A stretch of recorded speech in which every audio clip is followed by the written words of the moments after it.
Баршаңызға қайырлы күн. Бүгін сіздерге осы американский панкейкінің рецептімен бөліскелі отырмын. Міндетті түрде видеоның соңына дейін қарап, жасап көріңіздер. Отбасыларыңызға таңғы асқа жасап беруді ұмытпаңыздар, өте дәмді болып шығады. Ең алдымен ыдысымызға бір дана жұмыртқа және шекерімізді салып араластыратын боламыз. Мен миксердің көмегімен араластырдым, ал сіздер венчик қолдансаңыздар да болады. Ең бастысы жақсылап араластыруымыз қажет.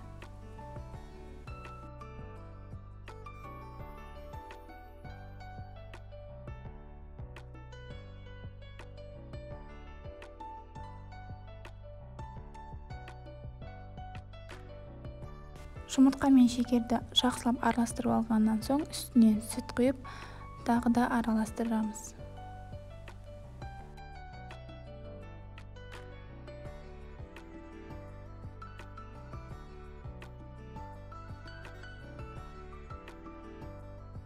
Енді ұнымызды салатын боламыз. Ұнға қобыздықышты араластырып дайындап алдым.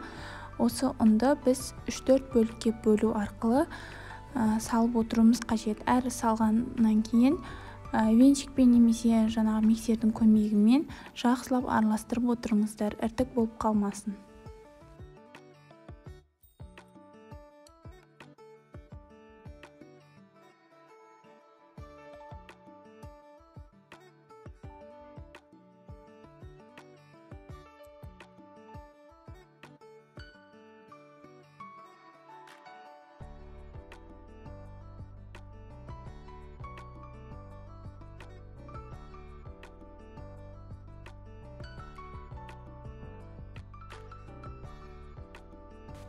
Дайын болған массамыздың үстінен ерітілген сары майымызды құйып, жақсылап біркелкі болғанға дейін араластырып алатын боламыз.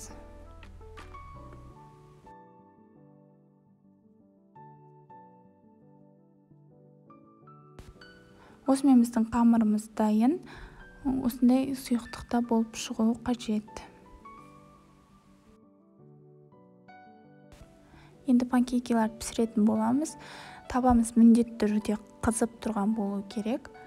Қамырымызды құйып, жай отта пісіретін боламыз.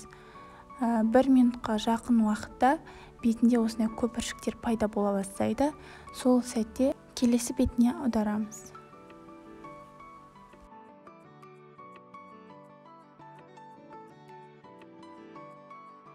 Екінші беті бірінші бетіне қарағанда жылдамырақ піседі, соны ескеріңіздер.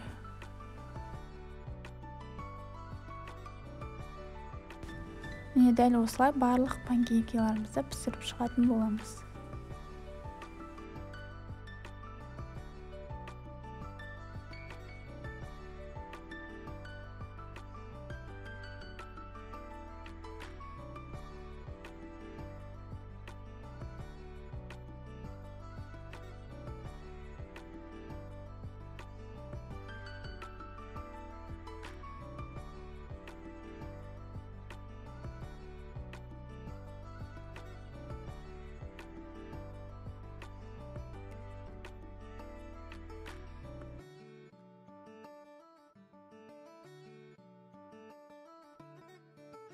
Міне біздің панкейкаларымыз дайын болып шықты. Міндетті түрде жасап көріңіздер. Таңғы асқа өте жақсы үйлеседі. Өте дәмді, іші толықтай піскен, жұмсақ болды. Міндетті түрде жасап беріңіздер. Отбасыларыңыз қуанып қалсын. Менімен бірге видеоның соңына дейін болғандарыңызға рахмет. Тіркеліп, комментарий жазып, лайк басып кетуді ұмытпаңыз.